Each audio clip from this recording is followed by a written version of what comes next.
Hello again. Welcome to Sumner, Washington. We are playing Riverside Disc Golf Course. It's kind of a cool spot. You saw walking in, we're walking to the shelter to start with. We're going to play A pads today. See how we do. I've got my wife here with me today, so if you see her, tell her how pretty she is. She loves hearing that. Anyway, let's check this course out.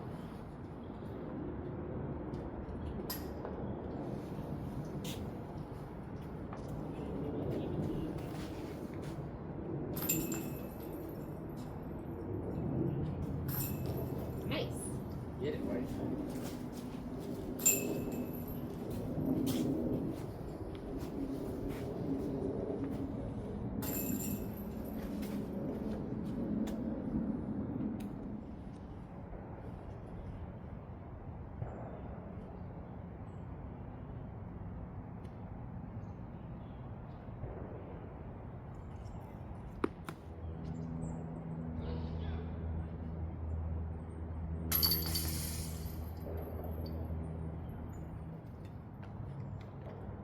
Hole 2, we're looking at another par 3, 342 down to the end. You can see the tree down there.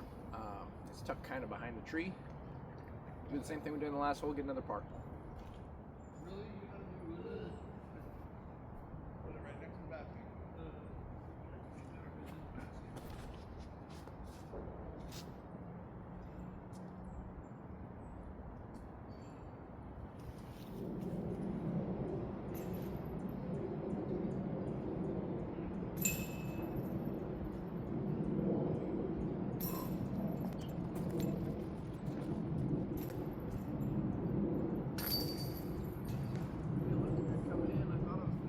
Even so far. Hole 3 is our first par 4, a little over 600 feet.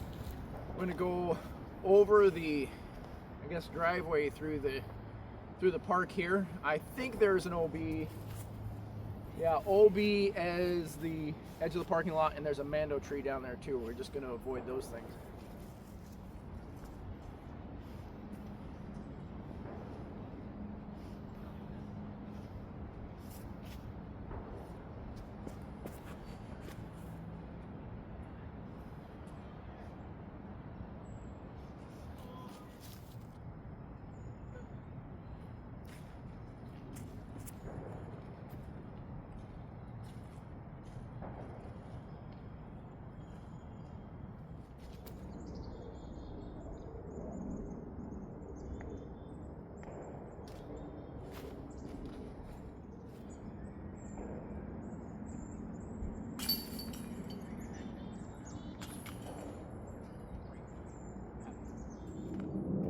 Hole 4 is 379. All the way down there at the end, there is a mando tree over here on the right that we have to contend with.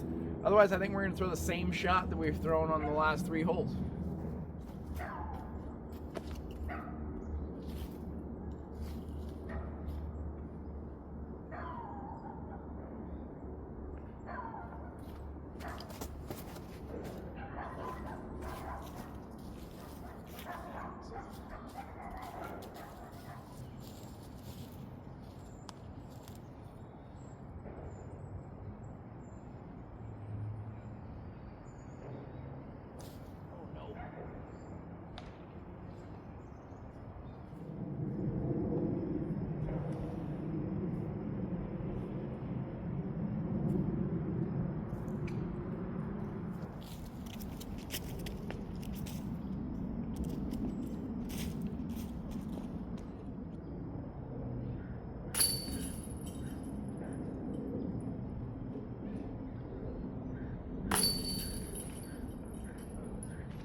Hole 5 is a shorter par 3. It's semi-dog leg over to the right.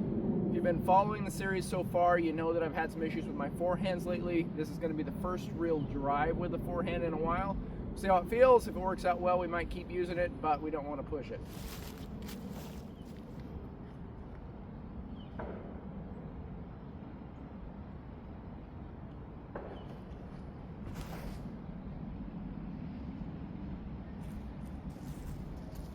Nailed it. You'll be all right.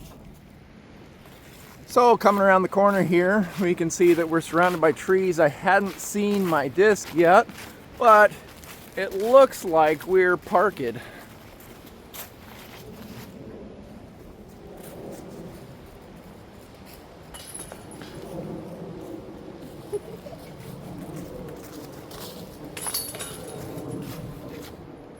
Hole 6, very similar distance, kind of a similar shot to hole 5. We'll see if we can repeat the birdie from the last time. We're going to throw that forehand again. It didn't hurt.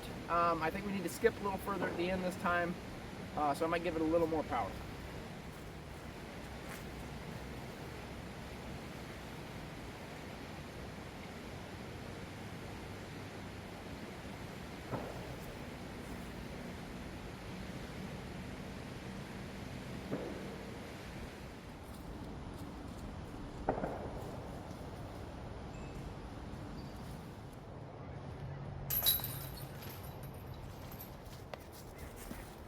So my wife was just asking me about the putter I just putted with. It's a koi, super floppy, super flexible. There is a spot for this in my bag for a very specific reason, and that is usually because the basket leads to the ground fading off somewhere into OB or fading down a hill into the creek or whatever that may be, and I just want to stay parked close to that basket. And this disc will usually just sit where I put it. Occasionally it'll roll away. Not necessarily what it does, but it will. A lot of the times it'll just stay right where it lands and crash into the ground, fold up, and then not go anywhere. So it's a good approach disc if you have a sketchy green. We're going to move into hole 7. I might throw a couple of discs at this one just because it's a fun ace run hole, but it is straight away 270. We're just going to throw some putters at it and see if we can get there.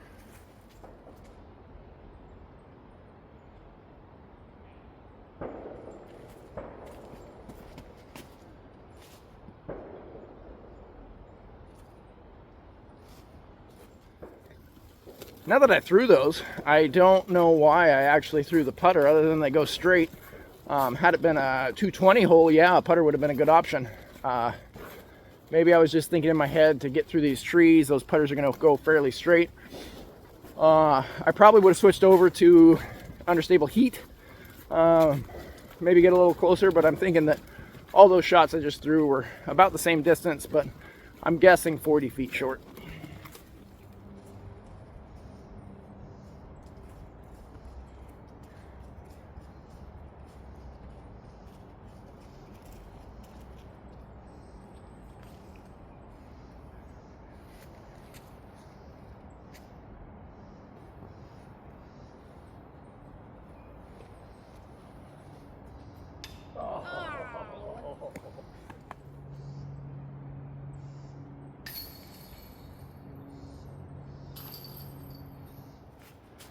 So, lesson from the last hole, use the right tool for the job. The putter was not it. I needed a little bit more distance. Still almost got the birdie, but almost only counts in horseshoes and hand grenades. Here we've got hole 8. It's 390, so nearly 400 foot par 3. The right tool for the job for this one, I think, is going to be the underworld. We're going to throw it out there straight, let it turn off to the right just a little bit.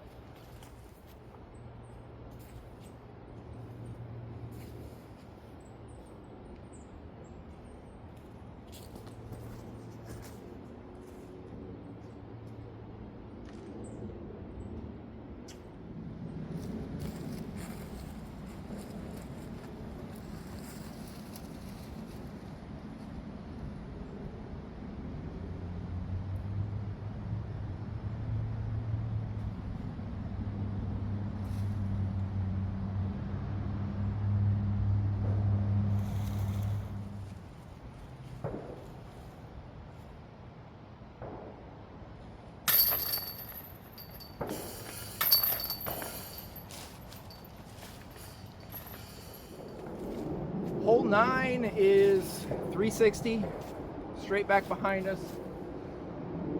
Turns off, I guess, to the right just a little bit, fades out. So I'm gonna do the same thing we did on that last hole with the underworld, see if we can get it to turn just a little bit more. I don't need a whole lot more than what I got last time. Actually something pretty similar, but there is kind of a creek bed slash swampy area over there on the left, and we just want to avoid that.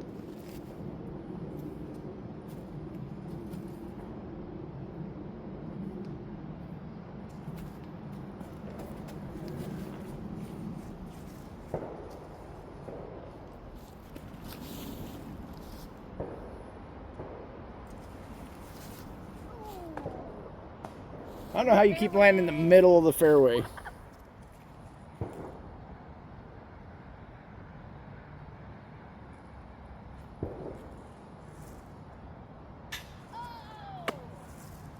Apparently I'm destined to hit the bands today.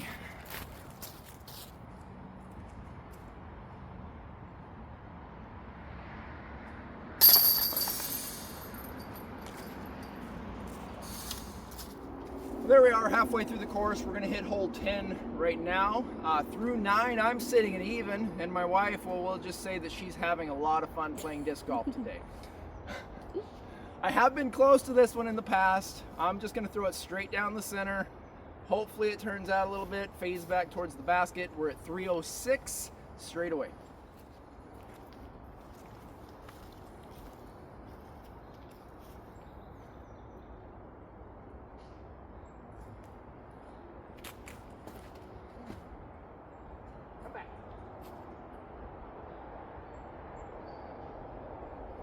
Too much turn, what are you gonna do?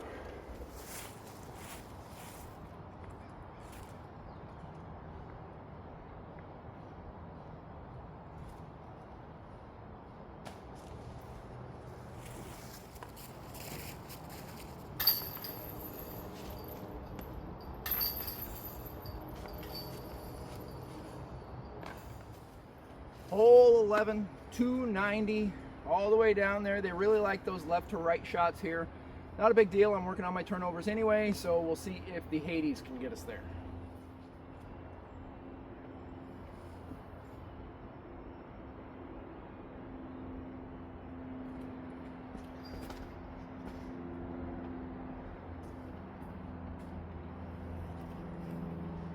Little high.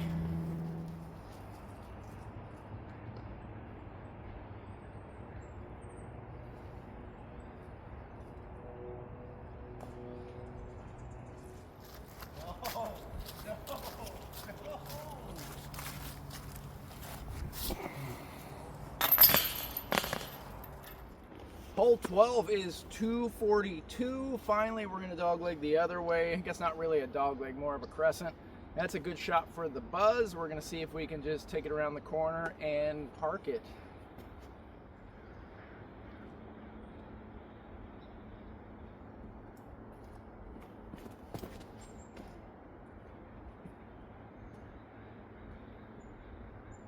Maybe.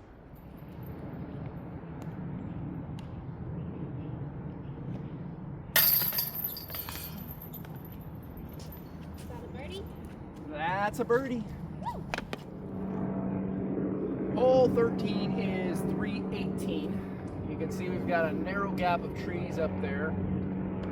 It's been a while since I played here, so I'm not sure exactly what to do. We're gonna try and flip up this underworld and see if we can get through that gap.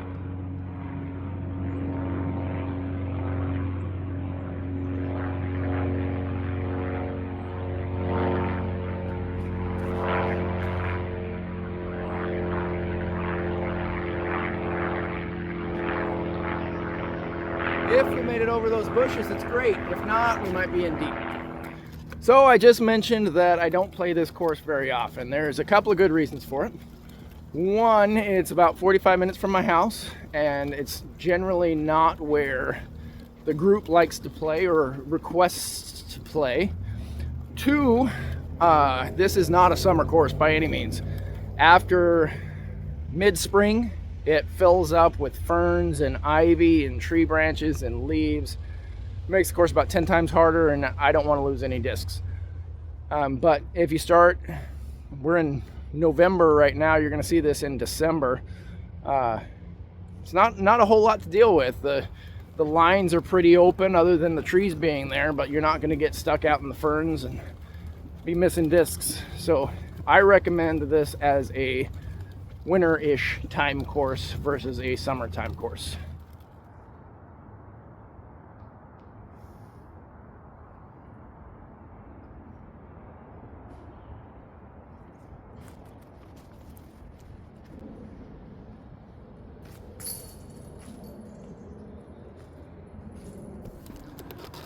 Another fun thing about this course, especially if you have a wife, my wife loves bridges. As soon as she saw it, She got happier than she has been all day long. If you just need to make your wife happy, bring her here for the bridge. So hole 14 is a par 3. It is way down there. We're not going to get there. We're going to throw the Hades as straight as we can down the fairway. Here on hole 14, there's an upper tee pad and a lower tee pad. A lot of stuff to go through on this upper side, so my wife's going to tee off on that lower side.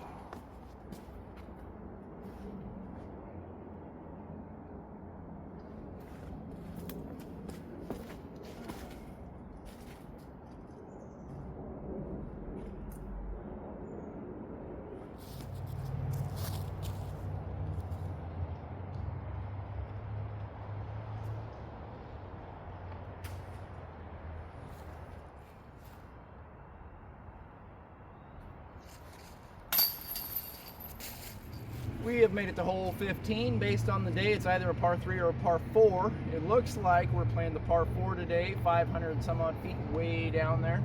We're going to dogleg around to the left, so we're going to go ahead and throw that Zeus, see if we can get there.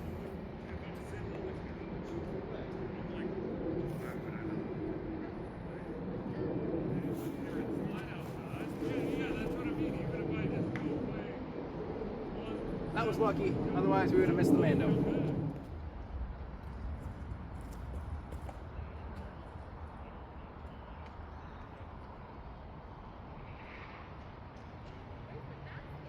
Where I landed, keep going to the left further.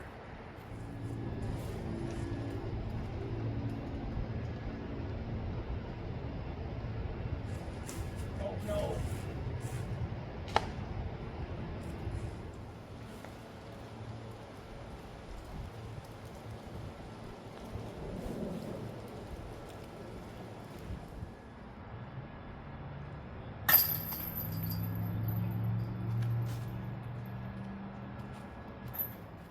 Hole 16 is 387. After that last bogey, I think we're back at even.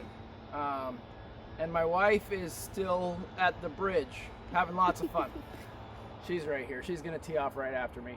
We're just going to get her right down the center of the fairway if we can. Not reachable for me. See if we can get a par.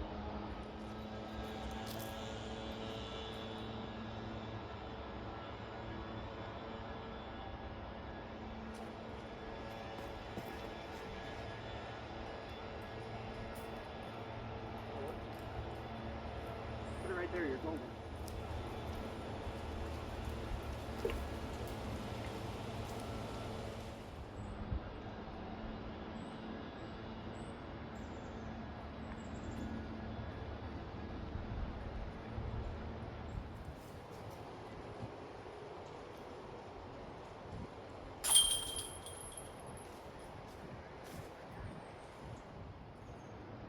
Hole 17, we have an island. I historically have not made this island very many times. As you saw last week at Rhododendron, though, we are going for the island. So we're going to do the same thing today. Forehand's been feeling okay, so we'll try the forehand crave.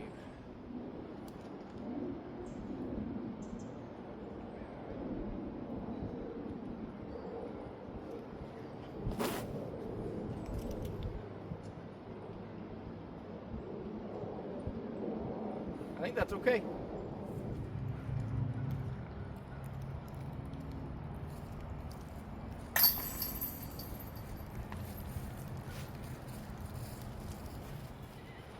Well, we made it hole 18. I'm currently setting one down.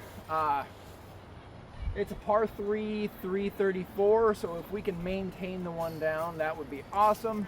That'd be a best round here for me. Again, I don't play this course very often, so only out of about 5 rounds. I think a -1 would be great.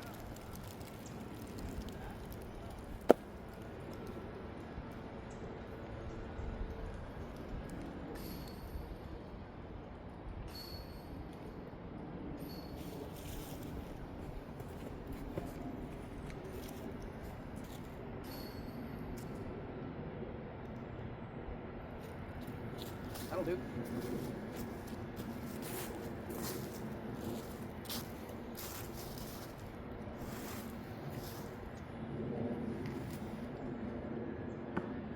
In the middle of the fairway. It's like her thing.